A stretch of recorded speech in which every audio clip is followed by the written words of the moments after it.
Hola, bienvenida a este tomo número 7 del ensayo dedicado a muerte e iniciación. Hemos ido explorando, no de una manera sistemática ni académica, sino más bien siguiendo mi onda personal, lo que tiene que ver con el nacer, el aparecer, el desarrollar de la conciencia y de la mente humana, el sitio mismo del alma. Ahora tenemos que preocuparnos un poco de lo que en este mundo material y pragmático en el cual nos encontramos tiene que ver con esto. Es cierto que aquí y ahora las teorías siguen siendo teorías, y el que utiliza una de las miles de etapas del pensamiento como si fuera la verdad absoluta, realmente puede únicamente estar seguro de una cosa: estará en el error. No esperéis que vaya a daros la clave última o la verdad esencial. No, esto no es mi propósito. En todo caso, igual uno de los oyentes algún día vendrá a verme y me llevará hacia esas tierras infinitas que contienen mi destino. Me limitaré, de hecho, a comentar lo que honestamente me parece que va en la misma dirección que la verdad. Igual es solo la mía, pero hace tiempo ya que he borrado mi voluntad propia, y creo que esta verdad que veo delante como la meta de un camino ya seguido de mucho tiempo es común a mucha gente. Volviendo a nuestro tema, los primeros problemas que se plantearon fueron los que manifestaban los observadores de unas fenomenologías ajenas a los que estaban en esos entonces habitualmente conocidas. Esto está extenso a nuestro tiempo de hoy, evidentemente. Las interacciones entre la mente humana, la mente personal y la voluntad, lo que, acuérdese, permite mover 70, 90 músculos al mismo tiempo para hacer solo un gesto o una mueca. Pues esos conjuntos de acciones o de conciencia que mueven las sustancias menos cargadas de espíritu, conocidas como materia, y que están implicadas en una infinidad de relaciones hechas por todos, pues mira, resulta que una infinidad de personas, esos seres que por haber nacido en un ambiente favorable o por cualquier tipo de suerte ajena al cálculo propio, han podido hacer estudios, unos cuantos, y muchos no declarados por tener la venganza, el ostracismo, la crueldad del establishment, como alguien se sale de él.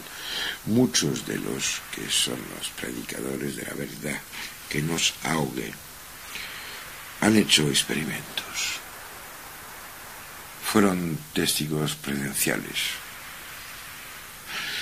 y dejaron huella de estas hazañas. Esto solo deja paso a dos interpretaciones.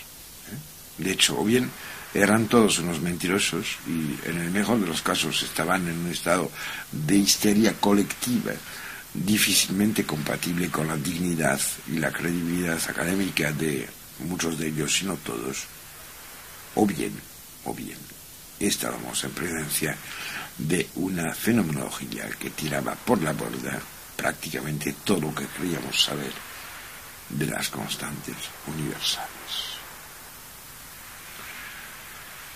Claro está que no estamos para meternos en una ensalada de discusiones para saber quién sabe qué. es vital hoy día y poco tiempo nos queda para saber quiénes y los que llegarán a ser. Dios quiere, y como digo Dios, me refiero a esta voluntad, a esta cosa que está detrás de todo lo que hacemos. Acuérdense, hablé hace poco tiempo de la cosa que sé que sea posible mandar al mismo tiempo 60, 70, 80 músculos al mismo tiempo, haciendo cosas diferentes, pero totalmente compaginadas, una con la otra.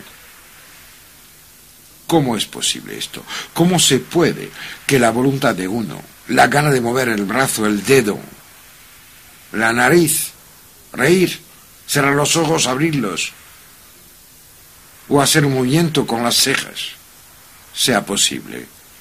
¿Quién es el programador?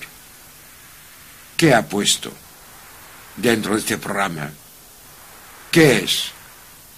¿Y a dónde está la puerta que nos va a permitir reconocer quién, la identidad, qué, la voluntad y por qué la gana de todo esto en lo cual estamos viviendo? Realmente estoy comentando paso a paso, por lo menos lo intento, esas cosas para que os deis cuenta que cada uno, cada ser humano viviendo en ese planeta, mirando al sol, bebiendo agua, captando la presencia del árbol, de la planta, de la flor, poniéndose a la sombra del monte, está en contacto con una voluntad, un plan gigantesco, que es capaz de mucho a las ganas egóticas de un destino personal.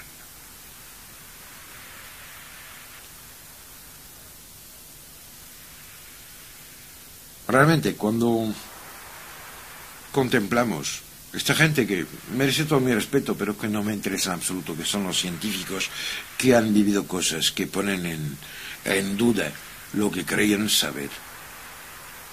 Pues como esto ocurre, solo hay dos cosas: o bien están soñando porque están borrachos, o bien todo lo que se cree saber es falso. Por lo menos es lo que aparentemente hay. Pues no creo que ninguna de esas opciones tenga hoy día algún tipo de interés o de validez.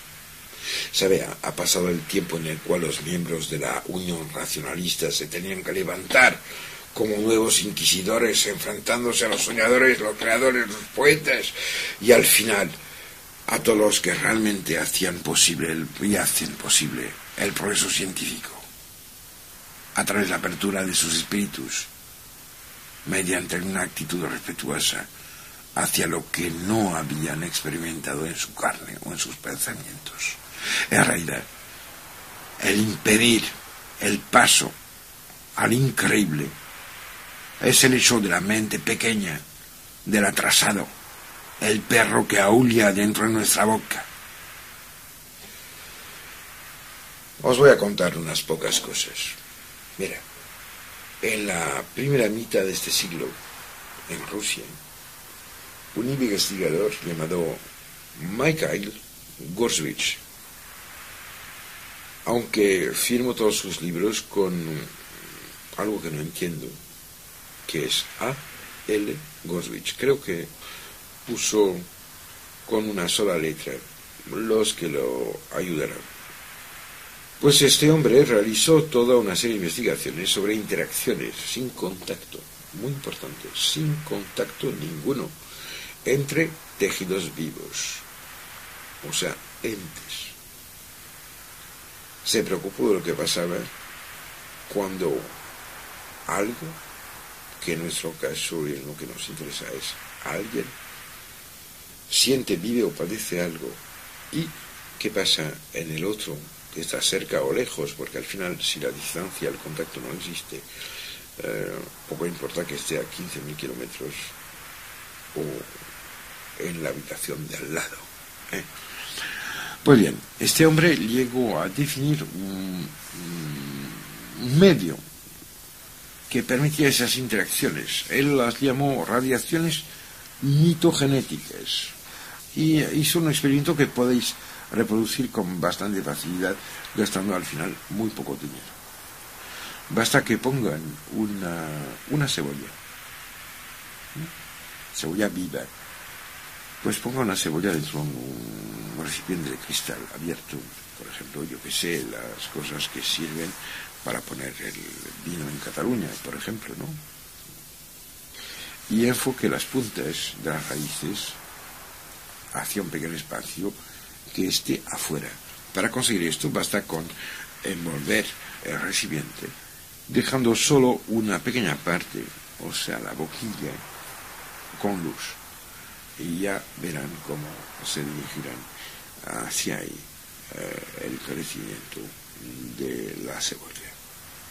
Una vez que esto esté hecho, coja un tubo de cristal y pónganlo para enfocar como si la parte de la plantita que está creciendo fuera un rayo de luz hacia la parte externa de otra cebolla que deje delante. Haga esto y dejen esto expuesto unos 10 minutos. Antes de hacerlo, un consejo: con una hoja de afeitar, cojan una minúscula loncha, mírele con microscopio para ver cómo son las células y qué velocidad de crecimiento tienen. Y al cabo de 10 minutos vuelvan a coger en el mismo sitio otra lonchita. Claro está que se puede hacer esto de manera muy complicada, pero hágalo de manera sencilla. Y haciéndolo de manera sencilla se darán cuenta que hay un crecimiento terroríficamente aumentado. O sea, que una planta creciendo afecta a otra que está al lado. Pasaré sobre las experimentaciones hechas por este oficial de la policía neoyorquina dedicado a los detectores de mentiras, que se llamaba Baxter, que experimentó sobre respuestas de plantas a ciertos tipos de estímulos. De paso, y solo como una paréntesis, os señalaré que, por ejemplo, conectó su detector de mentira a un filodendrón que tenía en su despacho y hizo caer mediante una máquina randomizada, quiere decir que de orden casual, o diciendo al azar electrónico, unas gambas en agua hirviendo. Las gambas estaban vivas y como caían en el agua hirviendo y que moría una gamba, el filodendrón acusaba a nivel eléctrico un shock, o sea que las plumas que marcaban el trazado de los parámetros en juego saltaban afuera de la hoja. Se llegó a materializar entonces la interacción entre todo lo que existe.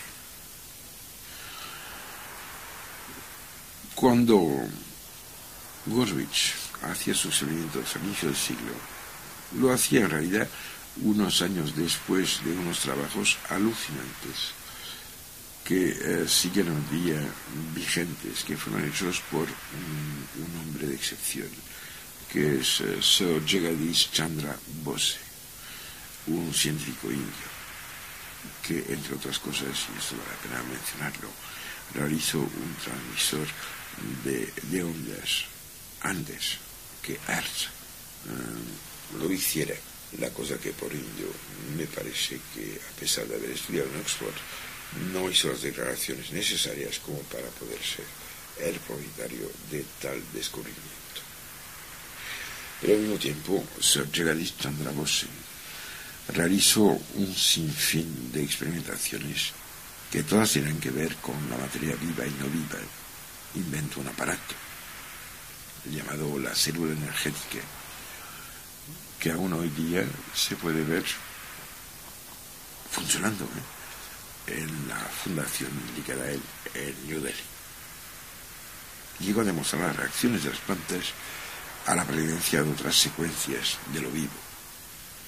Llegó también a poder medir el efecto de unos cuantos componentes sobre la materia, hasta dar extremo con los componentes de unos metales O sea, las características que permitían reconocerlos, metales, digo bien metales, estaban totalmente inhibidos por el veneno de ciertas serpientes o ácidos. Lo que entre paréntesis plantea la pregunta de dónde se encuentra el límite de lo vivo. Creemos siempre que lo vivo es lo que se mueve, pero lo que se mueve es solo lo animado, y la conciencia nunca jamás me creo que haya sido encerrada en un par de zapatillas. Desde el tiempo en el cual se realizaron estos experimentos, que si les interesan, pues basta que vayan a cualquier biblioteca normalmente hecha para encontrar los datos. Desde estos tiempos, una multiplicidad de investigadores se hace a prueba del soporte puesto en acción en ocasión de las experiencias cercanas a la muerte, y es lo que estaba comentando ahora mismo, las experiencias de intercomunicación entre vivos. Ya sé, pueden dudar, pero mira, si dudan, pues es problema suyo. Realmente lo único que tendrían que hacer es informarse, porque la calidad intelectual de estos pensadores, así como la pletora de casos estudiados, hace que sea un crimen intelectual el negar la gigantesca interacción que existe entre lo vivo de una parte y entre todo lo existente de otra. Dese bien cuenta que he apuntado a vivo y existente. Vivo es lo que es capaz de reproducirse, o sea, organizando la materia bruta del universo que va hacia el caos para hacer otra vez un plan llevado por un mensaje codificado dentro del ácido desoxirribonucleico. El existente, que no es lo vivo, aunque en nuestro caso de seres humanos se confunden, el existente es lo que es capaz de tener adentro algo que se podría poner afuera, o sea que el existente es susceptible de viajar de plano a otro y lo vivo es susceptible de reproducirse al igual. El primer punto importante de todas esas investigaciones de las cuales he hablado radica en la necesidad de contemplar la existencia de una conciencia separada del organismo. O sea, quiero decir, una conciencia que no sea dependiente de la estructura orgánica y a la cual se pueda atribuir y que sea capaz en otras condiciones de producir interacciones con otras conciencias. Esto, y entre otras cosas, ha sido estudiado por Carl Osis y McCormick, publicando el resultado de ciertos trabajos suyos en el Journal of American Society for Psychical Research, volumen 74, de 1980, página 319-329, sobre Kinetic Effects at the ostensible location of an out-of-body projection during perceptual texting. O sea, observando los efectos cinéticos, o sea, de movimiento mecánico de cosas, mover un pitillo o un vaso,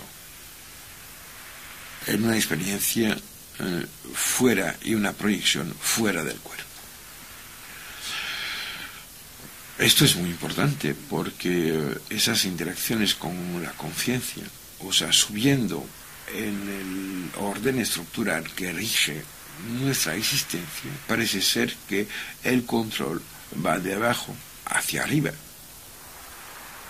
Y al mismo tiempo, realmente, estamos cuantificando hoy día esos resultados, pero sería importante darnos cuenta de que todo esto parece seguir una historicidad, una continuidad en el tiempo y en el espacio, como si, a pesar de la inconsciencia del cambio que alberga la humanidad, el hombre de hoy, plan del hombre de mañana y pasado mañana, sea muy diferente del de hace 200 años y creo del de hace menos de 100. Tienen que darse cuenta que todo lo que estoy diciendo, todas esas interacciones, implican tanto a la parte física nuestra como a la espiritual, y apuntan también hacia conclusiones inauditas. Harry Dawsey, que publicó se publicó en español, sí, este libro, sí se llegó a publicar la traducción, de la editorial Kairos, con el título Espacio, Tiempo y Medicina. Llegó a decir que, a la vista de la conexión increíblemente rica que todo ser humano tiene con el universo en sentido amplio y con todos los seres humanos, tenemos un concepto erróneo de la muerte. Si hay unidad en el universo, la muerte es imposible. ¿Han oído bien? La muerte es imposible. Esa riqueza de conexiones convierte en imposible la extinción personal, porque la extinción personal solo es posible en un universo en el cual y en el que sea posible el aislamiento personal. Puntitos. Y ahora, y nosotros no vivimos en semejante universo. Alucinante, ¿verdad? Increíble, fantástico. A este hombre no se le ha dado el Nobel, probablemente porque el fundador del premio no inventó una luz espiritual, sino de manera mucho más bestia, la dinamita. Lo que sí me llama la atención, y me gustaría acabar esta cara del 7º tomo de Muerte e Iniciación con esto. Lo que me llama la atención es que se habla del aislamiento personal. Se llama de conexiones. ¿No os habéis dado cuenta nunca que en nombre de la gana feroz, y espero que así sea, que tenéis y que justifica el hecho de que estén escuchando lo que estoy contando, os habéis separado del resto de la gente, creyendo de que eran fantásticos y diferentes? No piensan que cabe totalmente dentro de lo posible, que si realmente cumplen con este viaje hacia el increíble, este viaje íntimo, este despertar de una planta que naciendo en la tierra tendrá su flor en otro plano, si conseguís lo que buscan, no creen que el hecho de haberse apartado de las demás sea realmente lo que impide de que se pueda conseguir lo que buscan. Hace de esto muchos siglos, cuando se preguntó, en la época en la cual se escribió el Tao Te Ching, se preguntó, ¿qué es lo que impide, maestro, acercarse a la fuente del conocimiento y por fin cumplir con esta gana feroz de luz y comprensión que albergo? ¿Qué tengo que hacer?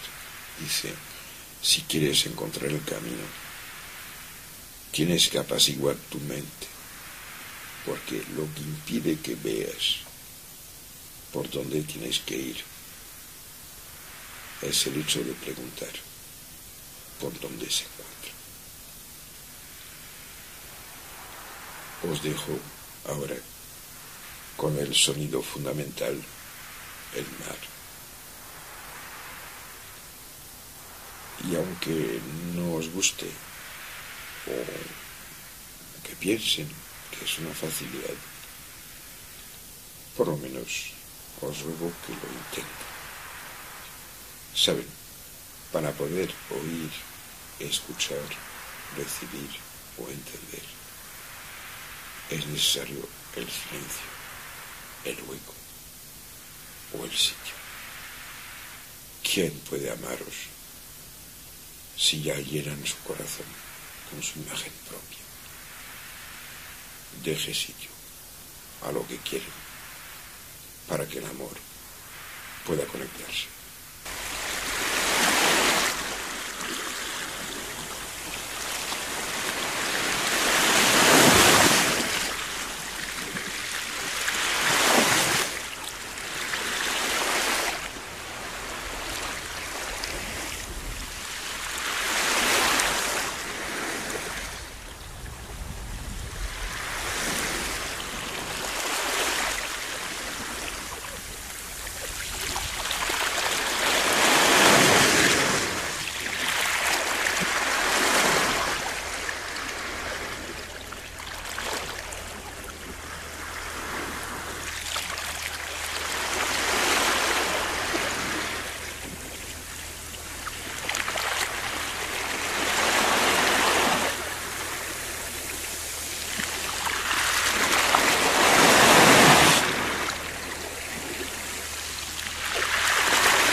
Hola.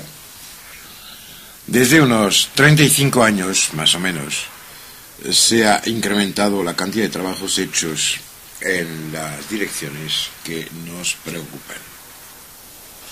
El empuje más radical realmente en esa dirección tuvo lugar a raíz de la herencia que dejó un tal James Kidd, un minero de Arizona, agradecido por la suerte y que se hizo millonario y decidió de financiar la investigación científica en este campo. En 1968, la investigadora Celia Green del Institute for Psychological Research de Oxford, y que publicó en 1968 un libro que se llama Out of the Body Experience, o sea, experiencias fuera del cuerpo, creó un concepto fundamental y que ha marcado todas las investigaciones desde ahora hasta nuestros días. Este concepto es el de exomatismo, o sea, existencia corporal, o sea, corporalidad fuera del soporte orgánico. Y desde entonces se utiliza para definir el cuerpo sin cuerpo, que soporta la conciencia cuando ésta actúa fuera de los límites del cuerpo físico. El investigador Scott Rogo, que publicó Experiential Aspects of Out-of-Body Experience en 78, distingue tres grandes categorías de experiencias exomáticas, o sea, de cuerpo fuera del cuerpo, y que pueden corresponder a grados de intensidad diferente o de integración imperfecta a otro continuum. Esos lugares fuera del universo que conocemos, que son otros universos tan coherentes y significativos como el nuestro, y que solo tienen interacción en sitios, personas o momentos especiales, que aparentemente están todos marcados por el grado de pérdida del ego o de la conciencia propia o de la voluntad de ser egotísticamente uno mismo. Scott Rogo propone una clasificación que en primer lugar da un cuerpo parasomático, quiere decir que es casi orgánico, pero no lo es. Es similar al cuerpo físico, pero está aparentemente sin sustancialidad. O sea, es lo que la mayoría de la gente que tiene experiencias extracorporales tiene como conciencia de sí mismo, o sea, algo que tiene la mismísima forma que el cuerpo que tiene y que se mueve por un entorno físico que es el habitual, o sea, que ahí tenemos que apuntar de manera un poco punzante en una dirección que es la siguiente. Existe en la parte más baja de las experiencias vitales auténticas hacia otros planos un primer paso, que es en el cual, aunque nuestro cuerpo esté en una cama durmiendo o aparentemente durmiendo, una forma que tiene una apariencia exactamente igual a la nuestra se mueve en el mundo en el cual vivimos, que es lo que se ha visto muchísimas veces y bien comentado y referenciado en esos casos en los cuales un hijo aparece a la madre, en los cuales unos místicos, no sé, el Padre Pío, aparecen a personas, aparecen tal y como son realmente y aparecen en nuestro mundo físico. La interacción está por debajo del umbral de los otros mundos. La categoría siguiente a esta, definida por Scott Rogo, es la de una conciencia rodeada de una neblina o de una esfera de luz, pero sin que haya, y esto es muy importante, sensación o percepción de una forma física. O sea, esto corresponde al momento en el cual empieza la autopercepción de la conciencia en sí, que es luz potencial, capacidad de integrar el sitio y el continuo espacio temporal en el cual sea que se encuentre. O sea que ahí está esta cosa que dice la lucidez no es tanto la luz que se recibe de las cosas que la que se pone encima de ellas.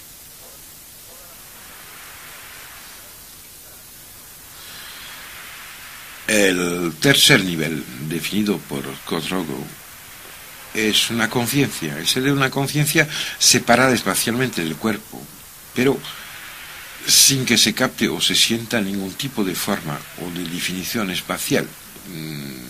Esto es más o menos un estado en el cual se perciben cosas que nuestra inercia sensorial tiende a traducir en experiencias que podrían existir dentro de nuestro continuo y que hacen que lo más de veces los que tienen este tipo de vivencias tengan unos errores brutales al momento de traducir lo que han vivido. Kotrogo se para a este nivel probablemente porque solo quiere tratar y hablar con personas que no tengan el peligro de estar reconocidas como totalmente locas, extraviadas, estrambóticas o totalmente insoportables por instancias académicas.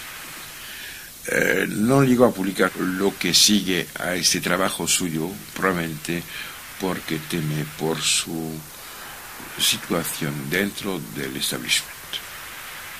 Más tarde, el doctor John Poyton, que publicó en el South Africa Society for Psychical Research en Johannesburgo en los años 75, un tratado que se llama Results of an Out-of-Body Survey,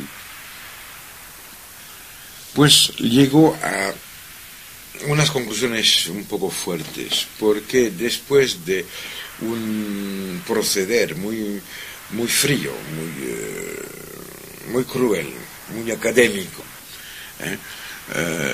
analizando y estudiando una serie de casos, fue a interrogar directamente los sujetos, o sea, eliminando la totalidad de las cosas y los casos en los cuales la gente no fuera disponible. Llegó a una serie de conclusiones. Obtuvo sobre 122 casos estudiados, que son muchos.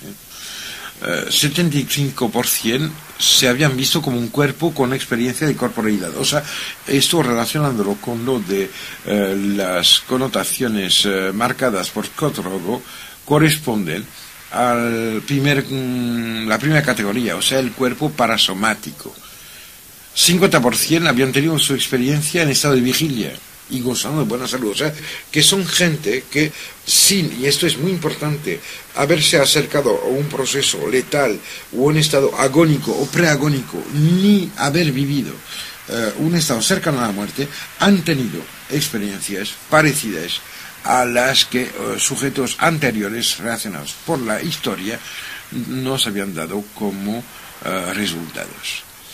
9% de la cantidad de dándose bien cuenta evidentemente que hay gente que participa de una y otra categoría, vieron una especie de cuerda plateada que unía el cuerpo exomático al cuerpo físico. Evidentemente ahí es una obligación moral referirse a Lobsang Rampa, que fue en el ámbito occidental el primero a hablar de la cuerda de plata, a pesar de que, y vuelvo a decirlo con mucha insistencia, Lobsang Rampa, el que publicó los libros que todos espero conocen y que merece el máximo respeto por haber despertado un interés magno hacia este tipo de conocimientos, era ni más ni menos que un inglés que estaba utilizando una serie de datos pescados en los libros del doctor Evans Wentz y en los tratados de Ledbetter y en muchos otros sitios, llegando incluso a hacer errores tan bestias como, por ejemplo, el poner el Aum Mani Padme Hum, el mantra fundamental, escrito en una escritura que está bien conocida y recopiendo de manera inmediata, fotográfica, una cosa publicada anteriormente y que nada tiene que ver con el tibetano. Pero a pesar de esto, hasta los mentirosos y los charlatanes dicen a veces cosas verdaderas, porque si no, nadie los llegaría a creer. Además de esto, el doctor Poynton obtuvo también un 25% de casos en los cuales se tuvo la sensación muy clara de entrada y salida del cuerpo físico. Ahí está evidentemente fundamental el darse cuenta que es el cuerpo físico, ya que algo que dice soy yo puede entrar y salir. ¿Dónde está la frontera entre este cuerpo en el cual estamos y quiénes somos? El que sufre, el que se mueve y trabaja, el que tiene que dormir, comer y cagar, este insoportable peso orgánico marcado por la gravedad y todas las leyes que derivan del estado físico más absolutamente cristalizado, más abajo de toda la cadena de evolución vital y espiritual del universo, es lo que marca nuestra disponibilidad o ausencia frente a lo que de manera evidente es la experimentación única y fundamental de nuestras vidas. Además del doctor John Poynton, muchos otros trabajaron. Por ejemplo, Carlis Osis, que publicó un libro que se llama Out of the Body Research at the ISPR, que es American Society for Psychical Research, o sea, la Sociedad Americana de Investigaciones Psíquicas, en los años 74, en el boletín número 22, planteó a su vez toda una serie de hipótesis que aún ahora se están averiguando experimentalmente, aunque teníamos que señalar que la experimentación está casi siempre dirigida al hecho de convencer a idiotas de lo que nunca van a vivir. Carlis Osis dice que el ser humano posee un aspecto ectosomático capaz de operar independientemente y a distancia del cuerpo físico. Un aspecto peculiar capaz de quitar el cuerpo al momento de la muerte, continuando a existir. Y plantea una pregunta diciendo: ¿es posible dejar temporalmente el cuerpo físico como las experiencias fuera del cuerpo, o definitivamente en el momento de la muerte? Es la pregunta que nos hacemos. Me parece fascinante que después de varios decenas de miles de años de experiencias similares y de huellas marcadas por fuentes tradicionales, de una fuerza tan grande que la religión actualmente mayoritaria en el planeta derive de alguien que ha muerto y revivido, me parece increíble que aún se diga qué hay que hacer para demostrarlo.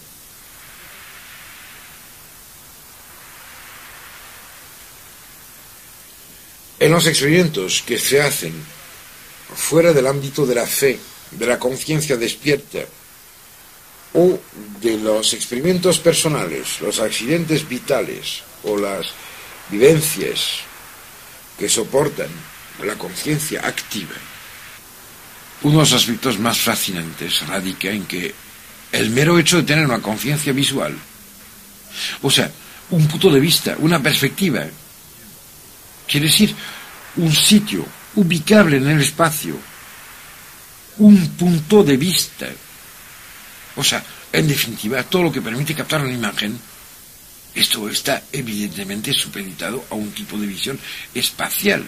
O sea que tendría que existir una organicidad sutil de este cuerpo parasomático y que sea capaz de desplazarse sin soporte, sobreviviendo a la muerte. Estamos discutiendo lo más de veces sobre una limitación de la realidad. El iniciado es alguien diferente de usted. No, el iniciado es alguien que ya no tiene nada que demostrar a nadie y que por lo tanto ya no tiene que gastar energía en construir paredes que le impiden captar lo que puede captar todas las zonas, incluso las más sutiles, que constituyen su ser.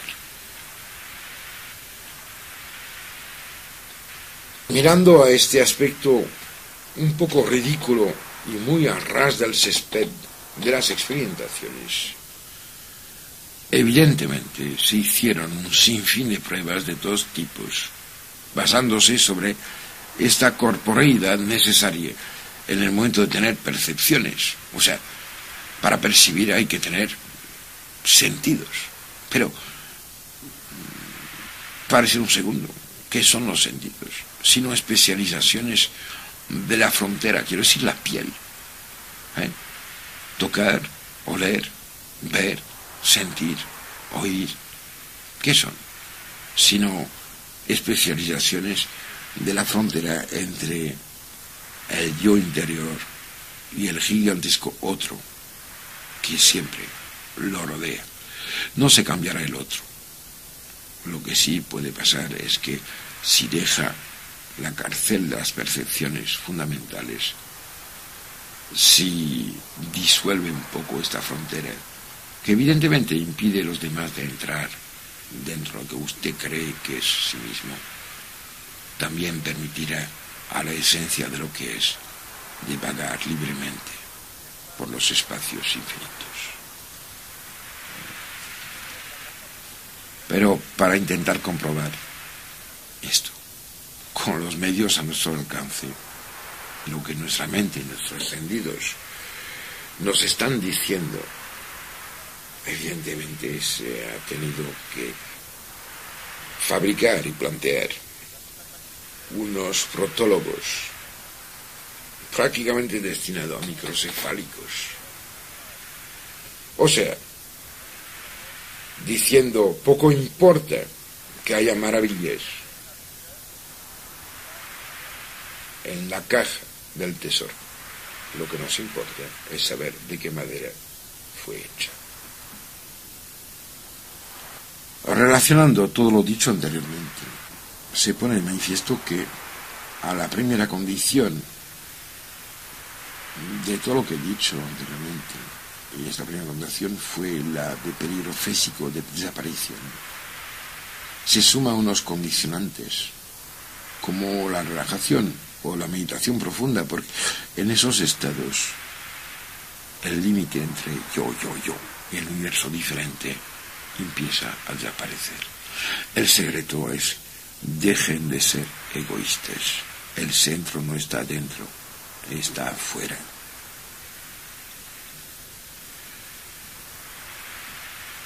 Esto nos obliga a tener en cuenta el hecho siguiente: las experiencias iniciáticas, el camino,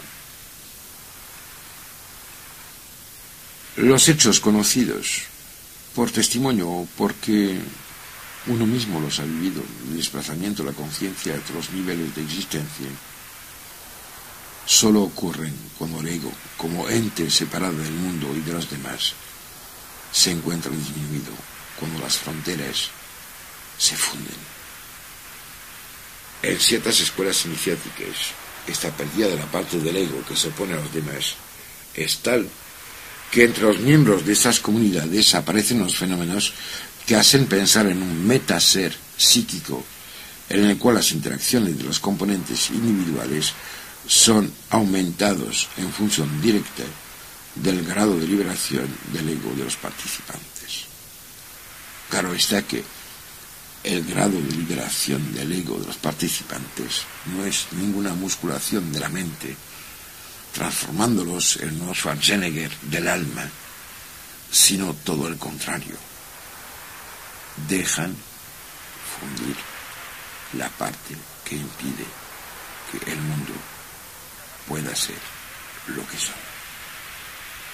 Cuando esto funciona, también uno es lo que es la totalidad de este mundo, y que dentro de este también todos los demás mundos que existen en la infinidad de la galaxia. Teniendo esto en conciencia y volviendo a la parte más vasta de la realidad, es evidente que en la misma dirección tenemos que mirar para entender el proceso de la muerte, en el cual evidentemente no solo se diluye la individualidad biológica, la materialidad del cuerpo, sino que al mismo tiempo las secuencias egóticas, que dependían directamente de la apariencia física, de la historicidad de un sitio, un momento, unas relaciones con otros encerrados en su voluntad brutal de ser solo lo que son en un momento, en un sitio, pierden validez y dejan al descubierto la parte más intangible de la personalidad humana, este ser eterno, sin historia ni limitaciones casuales, que no se puede encerrar ni siquiera en la acumulación gigantesca de hazañas vitales que podría ser un historiador total. Esta parte que es el ojo, sin historia ni ganas, esta parte secreta y silenciosa, este maestro íntimo, que todos, que lo quieran o no, llevamos dentro. Si se paran un segundo e intentan prestar atención, verán cómo hay mensajes de esta presencia que no nace y no muere. Esta presencia, esta parte continua de la conciencia, es el hilo que asegura la continuidad entre vidas y vidas, momentos sin saber y momentos con iniciación. Cuando alguien vive la pérdida de coherencia orgánica, se libera una pequeña parte de esta conciencia inmanente. Y es a través de este proceso de liberación que se fragua el perfil del iniciado, que sea este activo, volviendo a la vida después de la experiencia, o pasivo, y que sigue en otros niveles de realidad su trayectoria propia. El soporte físico, y esto es muy importante, de todos estos fenómenos, tiene que cumplir ciertas condiciones para que las leyes generales de los campos físicos puedan efectivamente mantener la coherencia definida, que aunque sea parcialmente, pero que permite, y es la condición fundamental en este nivel más bajo en el cual nos encontramos, para que existe el recipiente, el sitio en el cual la luz de vida y el agua corporal esté contenido. La primera de las condiciones, esta es que este ente prácticamente inmaterial, capaz de traspasar los límites de la muerte y de la movilidad espaciotemporal en el universo, tenga una relación directa con el organismo en el cual mora durante el tiempo de su vida en este plano nuestro de realidad. Dejen paso a su eternidad. Entiendo que no sea ni fácil ni pegado a lo que viven a diario, pero imagínense que dedicando, una hora en 2 semanas, que son muy pocos minutos cada día, a lo que voy a decir, a lo peor solo habrán pedido 2 horas en 2 semanas. Intenten abrir sin esperar encontrar nada, sin querer demostrar nada. Dejen que las prodigiosas ganas de vivir, saber y existir lleguen hasta su corazón. No intenten encerrarlas en palabras. Procuren quedarse calmos. Dejen que pase dentro de su mente el flujo eterno y prodigioso de la vida y de la conciencia.